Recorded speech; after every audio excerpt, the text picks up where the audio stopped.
آپ علیہ الصلوۃ والسلام نے فرمایا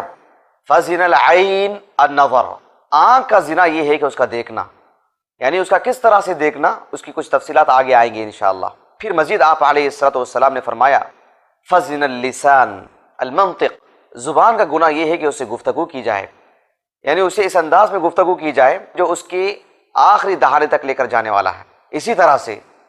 انسان کے ہاتھ کا زنا یہ ہے کہ اسے پکڑنا ہے۔ پھر جو آخری جو عمل ہوتا ہے، نبی کریم صلی اللہ علیہ وسلم نے فرمایا والفرج یصدق ذلك كله او یکذبه، پھر اس کی شرمگاہ یا تو اس کے عمل کو تمام کر دیتی ہے، آخری جو درجہ ہوتا ہے، آخری جو عمل ہوتا ہے وہ اس سے پورا ہو جاتا ہے، یا کم از کم آخری عمل سے وہ اپنے آپ کو بچا کے رکھتا ہے۔ لیکن انسان کی آنکھ، انسان کی زبان اور انسان کے ہاتھ سے ہونے والا جو گناہ ہے اسے زنا کا ہی نام دیا جاتا ہے، لیکن وہ زنا نہیں ہے جس پر حد جاری کی جاتی ہے، جس کے لیے جو شادی شدہ ہو تو الگ سزا، وہ کیا ہے وہ آگے گفتگو کی جائے گی انشاءاللہ، اور غیر شادی شدہ ہو تو اس کے لیے الگ سزا۔ یہ جو سزائیں ہیں اس کا جو انطباق ہونے والا ہے، یہ سزائیں جو فٹ ہونے والی ہیں،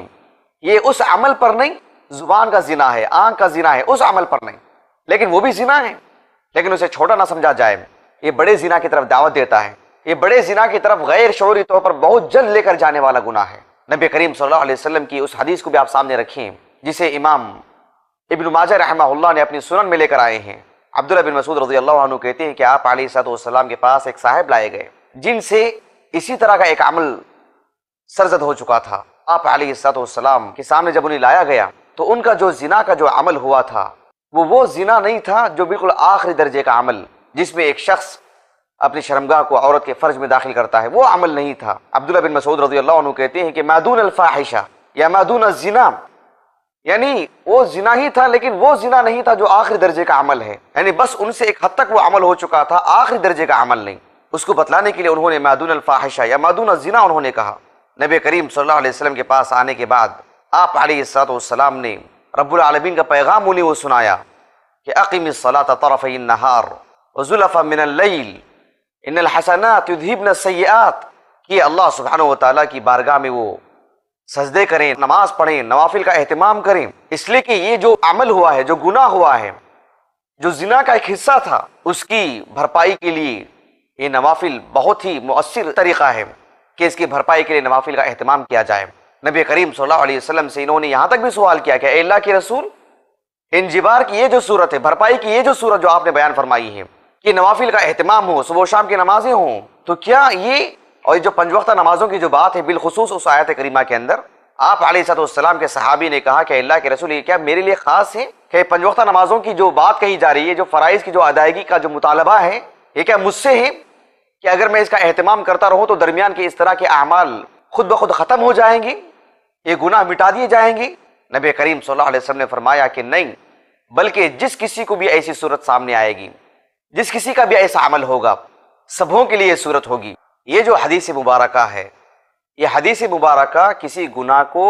بڑھاوا نہیں دے رہی ہے یا گناہ کرنے کے لیے ایک راستہ نہیں بتلا رہی ہے، بلکہ اگر اس طرح کی صورتحال ہو جائے، اگر کسی مسلمان سے اس طرح کی نادانی ہو جائے اور جو آخری درجے کا گناہ تو نہیں لیکن اس کے قبل والی جو صورتیں اگر سامنے آ جائیں تو پھر اس کی بھرپائی کے لیے نمازوں کا اہتمام جو وہ کرتا ہے، اس اعتبار سے اللہ سبحانہ و تعالیٰ اس کے اس گناہ کو مٹا دیتا ہے۔ بہرحال یہ جو 2 حدیثیں میں نے آپ کے سامنے رکھی ہیں، ایک ابو ہریرہ رضی اللہ عنہ سے مروی حدیث، ایک عبداللہ بن مسعود رضی اللہ عنہ نے جو کسی صاحب کا واقعہ بتلایا، ان دونوں حدیثوں میں جو بات کہی گئی ہے وہ یہی ہے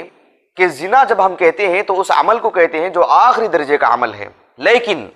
زنا اس کو بھی کہتے ہیں جو انسان کی آنکھ سے، انسان کی زبان سے ہو جاتا ہے، اسے بھی زنا ہی کا نام دیا جاتا ہے۔ وہ بھی زنا کی ایک صورت ہے کہ آدمی اپنی آنکھ سے اجنبی عورتوں کو دیکھے اور اس سے تلذذ لے، اپنے آپ کو اس کا عادی بنا دے اور تعمدن جان بوجھ کر کے اس طرح کی چیزوں کا وہ عادی ہو جائے، وہ زنا کی ایک صورت ہے لیکن اس پر حد نہیں جاری کی جاتی ہے۔ بس اس فرق کے لیے اہل علم نے یہ تعریف کی ہے، ورنہ اس کا یہ مطلب نہیں ہے کہ اس پر حد جاری نہیں کی جائے گی، کہ اس کا یہ مطلب نہیں ہے کہ آدمی اپنی آنکھ سے دیکھتا رہے اور منظر کشی کرتا رہے اور برابر جو ہے نگاہیں ٹکا کے رکھ دے، یہ مطلب نہیں ہے۔ اس لیے کہ اللہ رب العالمین نے قرآن مجید میں سورۃ المؤمن میں ارشاد فرمایا یعلم خائنۃ الاعین وما تخفی الصدور، اللہ تعالیٰ نے کہا کہ آنکھوں کی جو خیانت ہے وہ رب العالمین جانتا ہے، وما تخفی الصدور، اور دل میں وہ کیا چھپا کے رکھا ہے اللہ جانتا ہے۔ اس آیت کریمہ کی تفسیر میں حافظ ابن حجر العسقلانی رحمہ اللہ نے فتح الباری میں لکھا ہے کہ یعلم خائنۃ الاعین وما تخفی الصدور، اللہ تعالیٰ آنکھوں کی خیانت کو جانتا ہے اور یہ جانتا ہے کہ اس کے دل میں کیا وہ چھپا کے رکھا ہے۔ مطلب یہ ہے کہ آنکھ کے ذریعے سے جب وہ دیکھتا ہے، جب وہ اپنی نظر ڈالتا ہے،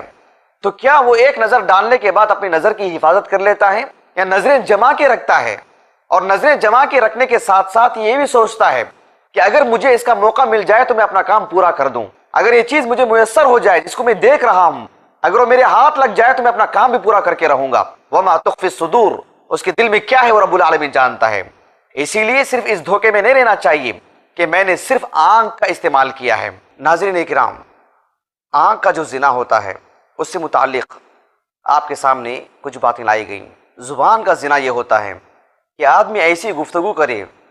جو اس کے لیے جائز نہ ہو، جیسے مثال کے طور پر کسی اجنبی عورت سے متعلق گفتگو کریں، یا اس طرح کے لطائف سنائیں، یا پھر یہ کہ اس طرح کے اشعار کہیں یا اشعار سنیں، یہ سب اسی قبیل سے ہیں۔ اجنبی عورتوں سے متعلق کہانیاں لکھی جاتی ہیں، ناول لکھے جاتے ہیں، اس تعلق سے بازار میں کتابیں دستیاب ہیں۔ اس طرح کی کہانیاں پڑھنا، اس طرح کے قصے پڑھنا سنانا، یہ سب اسی قبیل سے ہیں جس میں آنکھ، اس کی زبان، اس کا ہاتھ ہر طور پر استعمال ہوتے رہتے ہیں۔ ہاتھ کے استعمال میں مختلف شکلیں ہیں، اس کی ایک صورت، جدید صورت یہ بھی ہے کہ اس طرح سے چیٹنگ کریں، لکھیں اور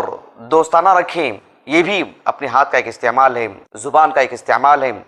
اس کے ذریعے سے گفتگو کی جائے، اجنبی عورت سے گفتگو کرنے کی کچھ حدود ہیں، اور کبھی اضطراری طور پر، کبھی کسی ایسی پریشانی کے طور پر، اور کوئی ایسی ضرورت بن جاتی ہے جس میں گفتگو کرنا ہی رہتا ہے، یا کسی اجنبی عورت کی گفتگو سننی ہی پڑتی ہے۔ اس کی کچھ جائز صورتیں بھی ہیں، جیسے کوئی مرد ہو، اسے سفر کرنا ہو اور ٹکٹ لینے کے دوران کسی اجنبی عورت سے اسے ٹکٹ لینے والا معاملہ ہو جائے اور اس سے بات چیت کا معاملہ ہو جائے، یہ ایک جائز صورتیں ہیں، اس لیے کہ وہ اس کی ضرورت ہے، اور وہ صرف جواز کی حد تک، ضرورت کی حد تک اس کے لیے وہ چیز جائز ہوتی ہے۔ اس کی کچھ اور صورتیں بھی ہیں، ورنہ بس مشغلے کے طور پر کسی اجنبی عورت سے بات کرنا اور اسے ہم کلام ہو جانا اور اسے ایک طرح کی لمبی گفتگو کرنا، غیر ضروری گفتگو، یہ زبان کا اس میں دخل آ جاتا ہے، آنکھ کا اس میں دخل ہو جاتا ہے، ہاتھ کا اس میں دخل ہو جاتا ہے۔ اللہ تعالیٰ میری اور آپ کی حفاظت فرمائے۔ یہ سب ایک جدید صورتیں ہیں جو انسان کی ان چیزوں سے بھی زنا ہوتا ہے، لیکن اصل طور پر جس کو ہم زنا کہتے ہیں، جس پر حد جاری کی جاتی ہے، وہ زنا ہے جو ایک اجنبی عورت سے کوئی بھی مرد، ایک اجنبی مرد ایک اجنبی عورت سے اس کی شرمگاہ کو اس کی فرج میں داخل کر دے اور اسے کسی طور پر بھی شرعی طور پر نکاح نہ ہو، یہ وہ زنا ہے جسے اللہ سبحانہ و تعالیٰ نے سزا مقرر کر رکھی ہے۔ السلام علیکم ورحمۃ اللہ وبرکاتہ۔ ناظرین اکرام، اسلامک ٹی وی اس چینل کو ابھی تک جنہوں نے سبسکرائب نہیں کیا ہے، برائے مہربانی اس چینل کو سبسکرائب ضرور کریں، اور ہر دن کی اپڈیٹ کے لیے اس کے ساتھ ہی ایک بیل، ایک گھنٹی کا نشان آئے گا، اسے آپ ضرور پریس کریں اور اسے دبا کر آپ ہمارے ساتھ تعاون فرمائیں۔ جزاک اللہ خیر۔ السلام علیکم ورحمۃ اللہ وبرکاتہ۔